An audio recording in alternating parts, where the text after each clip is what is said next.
Yan, ito po ang kanilang clubhouse. Ganda, kasalukuyang ginagawa.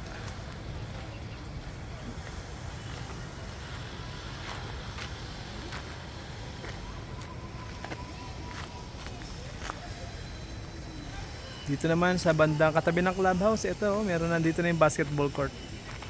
Ayan, gawa na. Tapos yung swimming pool, kasalukuyang ginagawa. Ayan, gawa na yung basketball court. Ang ganda ng basketball court nila, cover court pa. Ayan,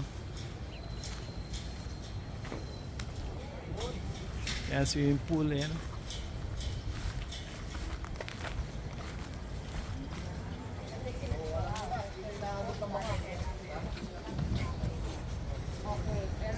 Here from engineer. So, alam niyo na.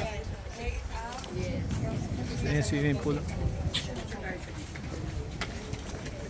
Tiles ang ginamit, mga tiles talaga.